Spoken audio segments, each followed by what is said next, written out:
About a month after I was divorced from my wife of almost 22 years, I was visiting with friends in Houston, and we were at a very cool farm-to-table restaurant, and the waitress came by, and I saw this tattoo on her forearm. In the end, everything will be okay. If it is not okay, it's not the end. I promise you that moment was lit up by something that felt transcendent. How was it that the universe knew that that was exactly what I needed to hear at that moment in my life? These moments happen firsthand, but can also happen upon the mere hearing of a story. Here's one I just ran across a couple days ago. It comes from a Mrs. Margie Anderson from Abilene, Texas.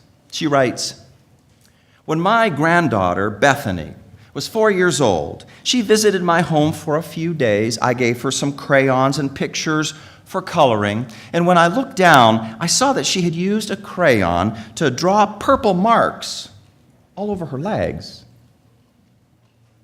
'Bethany,' I asked, 'what are you doing?'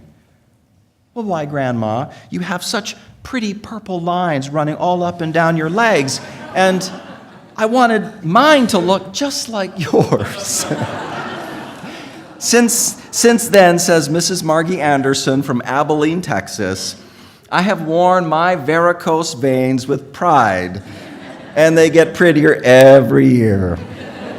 Stories like this, they light us up, don't they?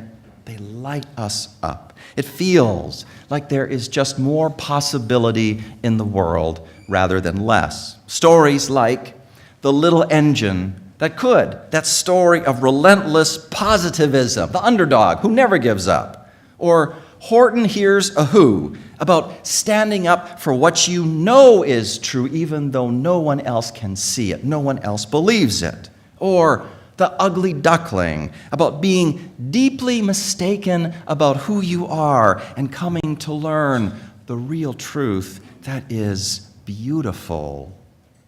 Stories, they just light us up. But you know, some stories are too large to be captured in 50 words or within the pages of a picture book. In particular, I am thinking about our collective Unitarian Universalist story, which is 500 plus years long, and which formally started in lands like Transylvania and Poland, although in truth, we would need to go back 2,000 years to do the story full justice. It is a big story. And in this big story, let me tell you, there's all sorts of ugly ducklings. There's all sorts of Hortons hearing who's, and nobody else believes, but they know the truth. Lots of little engines that could. All sorts of personalities, all sorts of situations, all sorts of themes.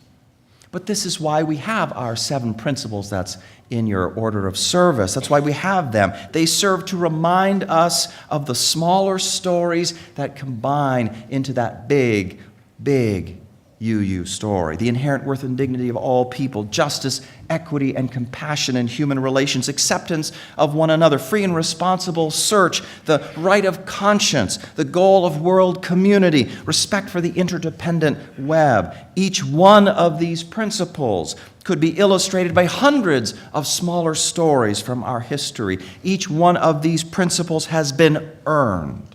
Blood, sweat, and tears. Every one. Every one. As just one example, take the story of 19th century reformer Susan B. Anthony, who, by the way, is to be featured on the back of America's $10 bills, I think by the year 2020, something like that. Not too shabby for the Unitarians, right? Yeah. She grew up Quaker, but she was a long-time Unitarian. Came to be in her adulthood.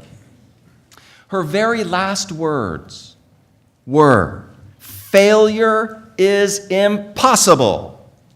She was a longtime member, as I said, of the Unitarian Church in Rochester, New York, and that congregation supported her in her work for women's rights and the vote. It was a time in which women were not allowed to vote, and In that time, she took matters into her own hands. In the 1872 presidential election, she went ahead and voted illegally. She just went ahead and did it. She was arrested as a criminal.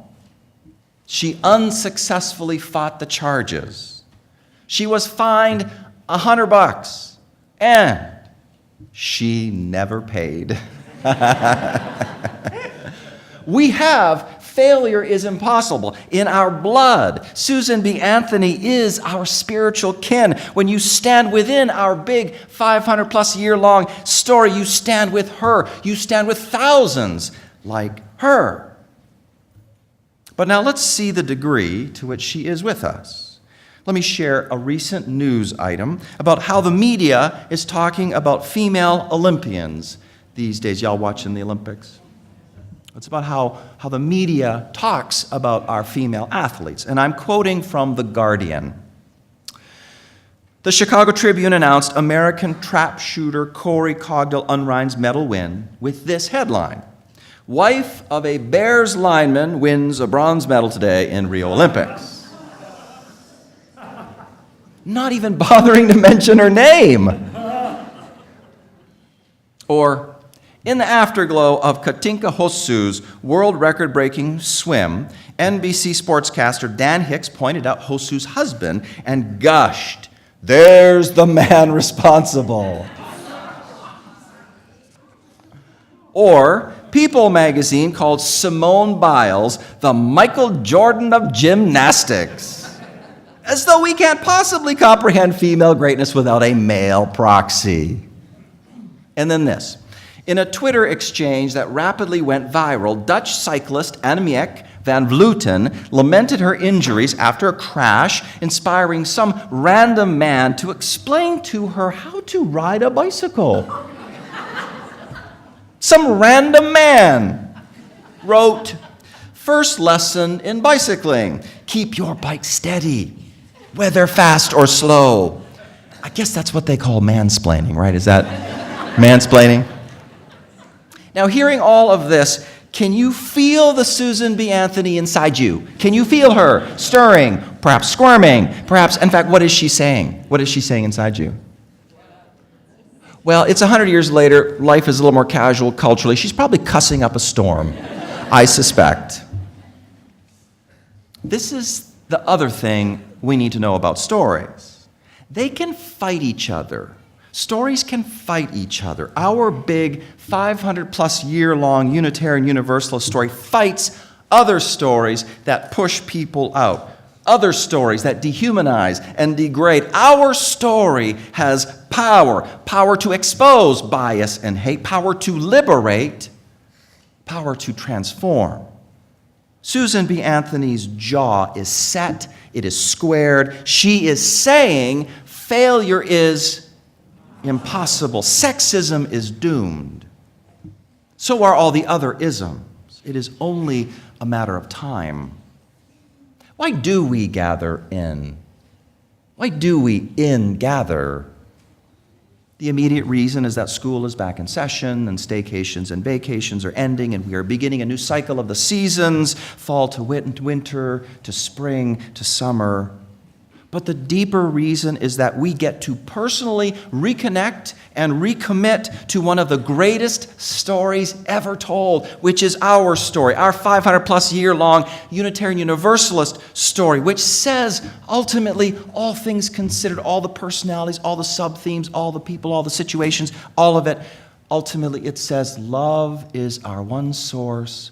Love is our one destiny, no one left out of that. Stand within our Unitarian Universalist story, and power comes to you. Hands and hearts are joined across the years. A rich heritage is yours, and you are building a rich legacy to pass on to the future. You give and you receive. This is home. This is our spiritual home. Let it light up our lives. Failure is impossible. This is why we gather in. This is why we ingather. Amen.